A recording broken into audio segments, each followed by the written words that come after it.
সুজির মধ্যে কাঁচা আম দিয়ে দেখুন, এমন মজাদার রেসিপি তৈরি হয় বন্ধুরা। এর আগে আপনারা না তো কখনো দেখেছেন, না খেয়েছেন। মার্কেট থেকে অনেক বেশি দাম দিয়ে না কিনে ঘরেই তৈরি করুন, মাত্র 2-3টে উপকরণ দিয়েই। 1 কাপ সুজি আর একটা কাঁচা আম দিয়ে তৈরি এই রেসিপিটা আপনারা দেখার পর আপনাদের মনে হবে আগে থেকে আমরা কেন জানতাম না। গরমের দারুণ একটি মজাদার রেসিপি। তাহলে আর দেরি না করে চলুন দেখে নেওয়া যাক রেসিপিটা আমি কিভাবে তৈরি করেছি। নমস্কার বন্ধুরা, মিঠুস ওভেনে আপনাদের সবাইকে স্বাগত জানাই। আজ আমি আরও একটি নতুন ভিডিও নিয়ে চলে এসেছি আপনাদের সামনে। আজকের রেসিপি তৈরি করার জন্য নিয়েছি ছোট একটা কাঁচা আম। কাঁচা আম ভীষণ টক হয়, তার জন্য ছোট দেখেই নেবেন। এখন এই আমটাকে আমরা টুকরো করে কেটে নেব। আর আম কিন্তু আগে থেকে আমি ধুয়ে নিয়েছিলাম খোসা ছাড়িয়ে। এখন আমরা ছোট ছোট টুকরো করে কাটবো। আর এখানে দেখুন এই রকম কচি আম নেবেন, আঁটি যেন শক্ত না হয়ে যায়। আর যদি শক্ত হয় তাহলে আঁটিটার থেকে আম কিন্তু কেটে কেটে নিয়ে নিতে হবে। এখানে দেখুন বন্ধুরা, আম আমি একদম ছোট ছোট টুকরো করে কেটে নিচ্ছি। আর খুব বেশি আম দেবেন না। আর কেন বেশি আম দিতে আপনাদেরকে না করছি পরে আপনাদেরকে বলে দেব। এখানে আপনারা দেখতেই পাচ্ছেন গোটা আমটা কাটা হয়ে গেছে। এখন আমরা এই আমের টুকরোগুলো মিক্সির জারের মধ্যে নিয়ে নেব। এই কারণেই বলেছি কচি আম দিয়ে করবেন, তাহলে খুব ভালো হবে, সুবিধেও হবে। আমগুলো পেস্ট করার জন্য 1/2 কাপ পরিমাণে জল দিয়ে দেব। তারপর খুব ভালোভাবে পেস্ট করে নেব। আম পেস্ট করা হয়ে গেছে, তার জন্য বাটির ওপর একটা ছাঁকনি নিয়ে আমের পেস্টটাকে ভালোভাবে ছেঁকে নিতে হবে। আপনারা চাইলে আম সিদ্ধ করে পেস্ট করতে পারেন, তবে কাঁচা আম পেস্ট করে যদি তৈরি করেন এতে কিন্তু টেস্টটা আরও বেশি ভালো হবে। আম পেস্ট করার পরেও দেখুন ছোট ছোট টুকরো রয়ে গেছে, তাই এগুলো আমরা সাইড করে রেখে দেব বা ফেলেও দিতে পারেন, কোনো অসুবিধে নেই। ছাঁকনির মধ্যে আমের পেস্ট লেগে রয়েছে, তাই এইভাবে কাচিয়ে নিয়ে নিতে হবে। এখানে দেখুন একটা আম দিয়ে কিন্তু অনেকটাই হয়েছে। এরপর আমরা গ্যাসের ওপরে ছোট একটা ফ্রাই প্যান বসিয়ে দিয়েছি, তার মধ্যে আমের পেস্ট ঢেলে দেব। এরপর অল্প করে একটু জল দিয়ে দিতে হবে। এই সময় গ্যাসের ফ্লেম মিডিয়াম আঁচে রেখে আমটাকে খুব ভালোভাবে কিন্তু ফুটিয়ে নিতে হবে। বন্ধুরা, আজকের রেসিপিটা যদি আপনাদের কাছে ভালো লেগে থাকে তাহলে আমার চ্যানেলটিকে অবশ্যই সাবস্ক্রাইব করবেন, পাশে থাকা বেল আইকনটি দাবিয়ে দেবেন, সবার সাথে শেয়ার করবেন, একটা লাইক করতে ভুলবেন না কিন্তু। এখানে দেখুন আমের মধ্যে ফুট উঠে গেছে। এর মধ্যে এখন চিনি দিয়ে দিতে হবে 3 থেকে 4 চামচ পরিমাণে। আম যেমন টক হবে সেই আন্দাজেই কিন্তু আপনারা চিনি দেবেন, দরকার হয় একটু চেক করে নেবেন। আমের সাথে চিনিটাকে নাড়িয়ে চাড়িয়ে ভালোভাবে মেল্ট করে নিতে হবে।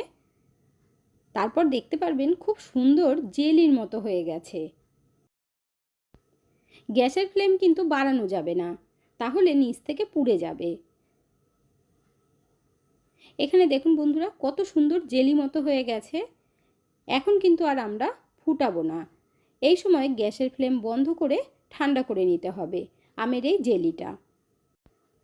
আমের এই জেলিটা দিয়ে আপনারা পাউরুটির সাথে কিংবা রুটির সাথে লাগিয়ে লাগিয়ে খেতে পারবেন, খুব ভালো লাগবে। এরপর আমরা নিয়ে নেব সুজি। এখানে আমি 1 কাপ পরিমাণে সুজি নিয়েছি, ওজনে আছে 200 গ্রাম। এরপর সুজিটা আমরা একটা মিক্সির জারের মধ্যে নিয়ে নেব। যদি মোটা দানার সুজি হয় তাহলে কিন্তু একটু মিক্সিতে দিয়ে ঘুরিয়ে নিতে হবে। এর মধ্যে এখন দিয়ে দেব চিনি, 1/2 কাপ পরিমাণে দিচ্ছি। এখন এই মিক্সির জারের ঢাকনাটা বন্ধ করে গুঁড়ো করে নেব।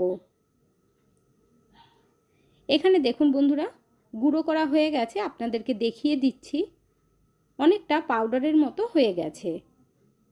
আর সুজিটা যদি হালকা একটু দানা দানা থাকে তাতে কিন্তু কোনো অসুবিধা হবে না, তবে সুজির সাথে চিনি দেওয়াতে অনেকটাই কিন্তু পাউডার মতো হয়ে গেছে।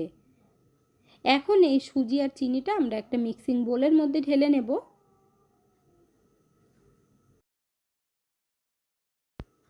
এখন এই শুকনো মিশ্রণটা কিন্তু আমরা ভালোভাবে চামচ দিয়ে একটু মিশিয়ে নেব। এর মধ্যে এখন দিয়ে দেব সামান্য পরিমাণে নুন। নুনটা দিলে তাহলে মিষ্টিটা কিন্তু ব্যালেন্স হবে। তারপর দিয়ে দেব হাফ কাপ পরিমাণে আমল দুধ। আপনাদের ঘরে যে কোনো মিল্ক পাউডার থাকবে সেটাই দেবেন। আবার আমরা শুকনো উপকরণগুলোকে ভালোভাবে মিশিয়ে নেব।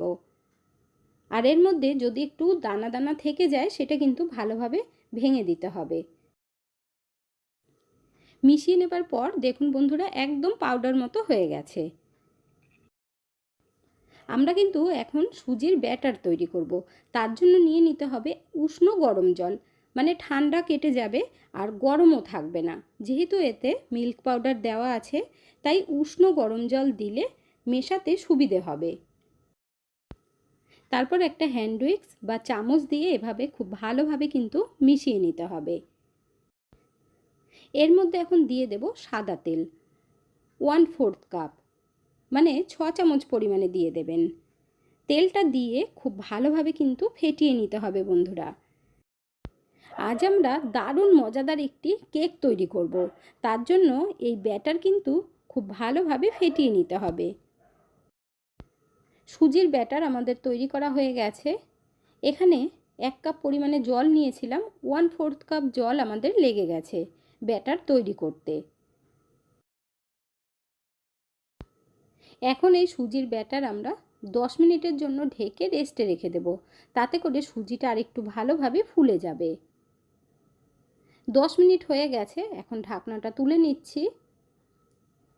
আর সুজিটা কিন্তু আগের থেকে ভালোভাবে ফুলে গেছে, সেটা আপনাদের দেখিয়ে দিচ্ছি। দেখুন বন্ধুরা কতটা গাঢ় হয়ে গেছে।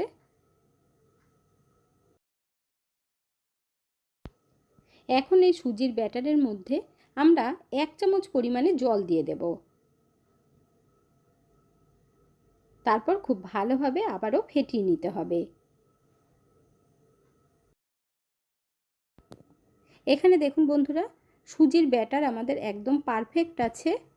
এর মধ্যে এখন দিয়ে দেব আমরা তৈরি করে রাখা আমের জেলি। বন্ধুরা, এই কারণেই কিন্তু আপনাদেরকে বলেছি একটার বেশি আম আপনারা দেবেন না। যদি সুজিটা আরও বেশি করে দেন তাহলে আমটা আর একটু বেশি দেবেন। আমটা পেস্ট করার পর চায়ের কাপের 1 কাপ পরিমাণে হয়েছিল, তাই সুজিটা আপনারা যেমন নেবেন তেমনভাবে আমের এই জেলিটা তৈরি করে দেবেন। এখন এই ব্যাটারের সাথে আমের জেলিটাকে খুব ভালোভাবে মিশিয়ে নিতে হবে। আপনারা তো অনেক রকম কেক খেয়েছেন, তবে কাঁচা আম দিয়ে যদি না খেয়ে থাকেন তাহলে একবার বানিয়ে খেয়ে দেখবেন, অসম্ভব মজাদার হয়, ভীষণ টেস্ট লাগে খেতে। আজকের এই কেকটা আমরা জলের ভাবে তৈরি করব না। কড়াইয়ের মধ্যে একটু বেশি করে নুন দিয়ে তারপর ওপর থেকে একটা ঢাকনা দিয়ে দিতে হবে স্ট্যান্ড বসিয়ে। এইভাবে 7 থেকে 8 মিনিট গরম করে নেব। কেক তৈরি করার জন্য এখানে একটা কেক টিন নিয়ে নিয়েছি। আপনারা চাইলে বাটির মধ্যেও তৈরি করতে পারেন। অল্প করে একটু তেল দিয়ে কেক টিনটাকে ভালোভাবে ব্রাশ করে নিতে হবে। দেখুন এইভাবে একটু তেল ব্রাশ করে নেবেন। এরপর একটা বাটার পেপার দিয়ে দিতে হবে। যদি আপনাদের ঘরে বাটার পেপার না থাকে তাহলে একটা সাদা খাতার পেজ ছিঁড়ে গোল করে কেটে নেবেন। এরপর ওপর থেকে আবার একটু তেল ব্রাশ করে দিচ্ছি, তাহলে কেকটা কিন্তু খুব সুন্দরভাবে বেরিয়ে আসবে। কেক তৈরি করার জন্য কেক টিন আমাদের একদম রেডি।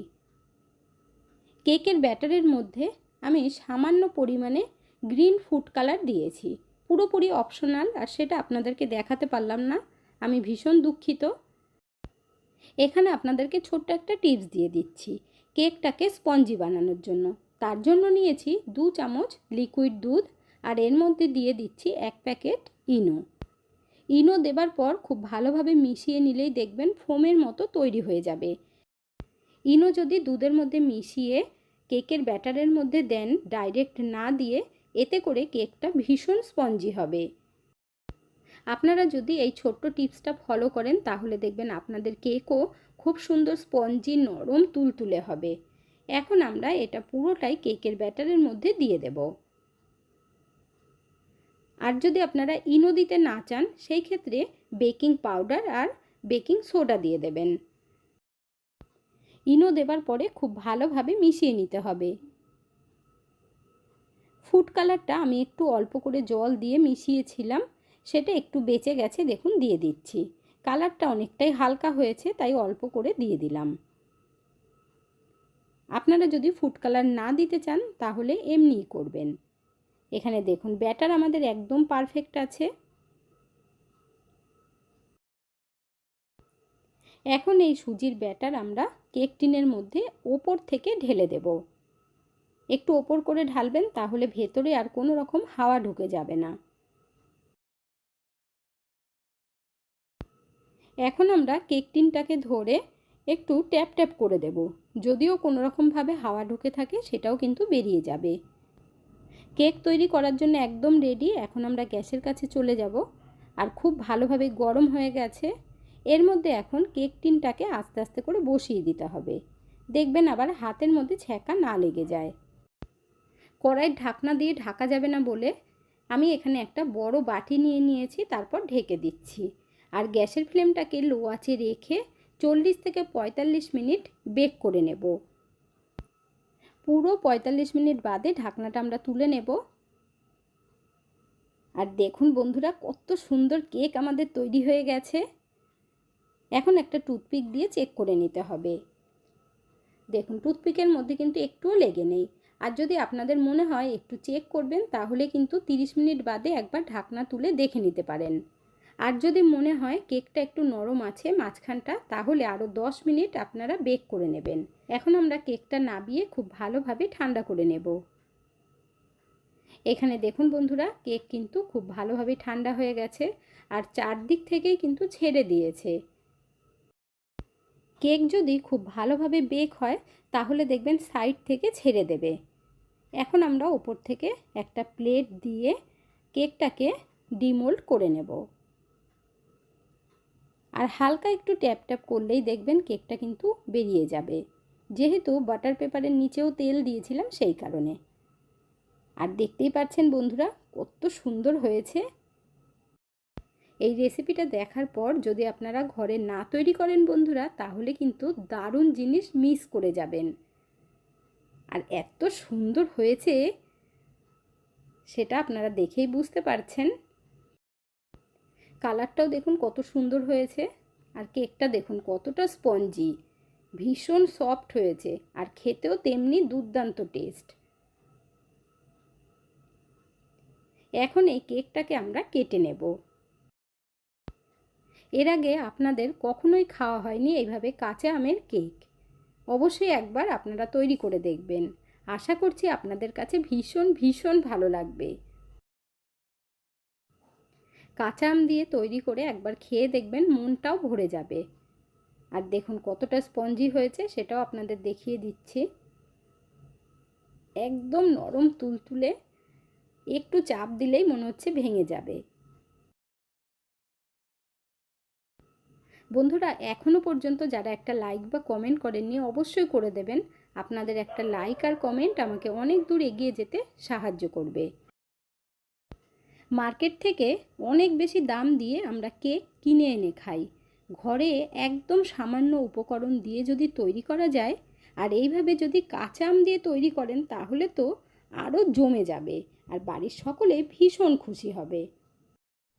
আজকের ভিডিওটা আপনাদের কাছে কেমন লাগলো অবশ্যই কমেন্ট করে জানাবেন। এতক্ষণ ধৈর্য ধরে ভিডিওটি দেখার জন্য অসংখ্য ধন্যবাদ। ভালো থাকবেন, সুস্থ থাকবেন। দেখা হচ্ছে পরের ভিডিওতে। Thank you.